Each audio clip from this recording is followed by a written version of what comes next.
So just a quick one here regarding these pictures for reference. So all I could really get from Bovington were pictures of the T49 tracks. I couldn't even get the same running gear from a Sherman that we've got on our model, but you can certainly see the tracks, which is of interest, and you can also see the sag.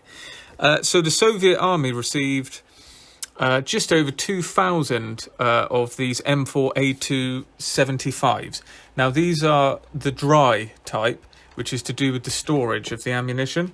The later ones had wet storage, which improved the, stopped them from detonating when they got hit so much.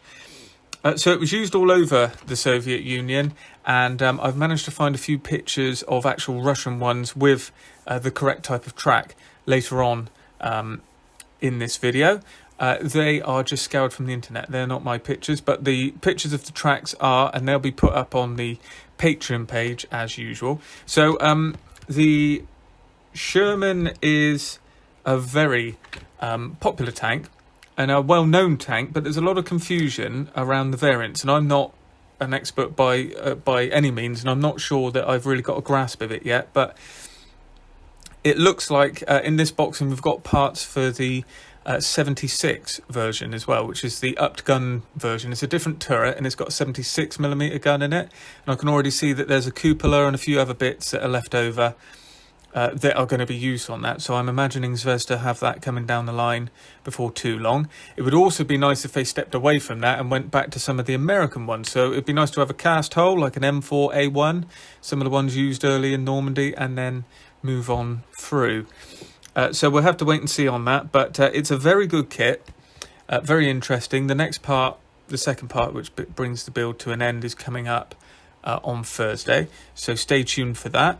If you want to use these pictures for your own reference, there's a link below to my Patreon page. You don't have to pay, you don't have to sign up, nothing like that. You can view it publicly and you can download the pictures from there and use them as you wish.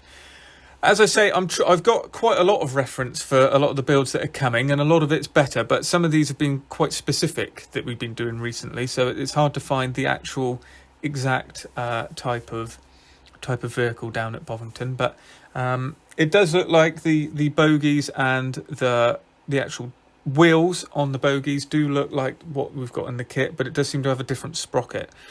Now my understanding is that this type of running gear and track was used on export versions of the M4A2.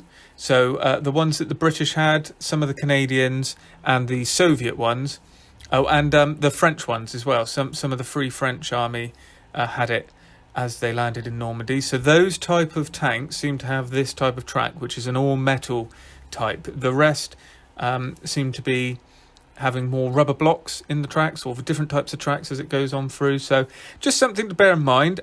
Do your research. There are some good websites. There's quite a number of websites just on the internet, just with a quick Google search for Shermans that do come up. So it's worth checking those and trying to get a grasp of the different variants. So hope that's of interest. As always, thanks for staying tuned. Keep an eye out for the next part of the build that's coming, which will be up on Thursday, and I'll see you in the next video.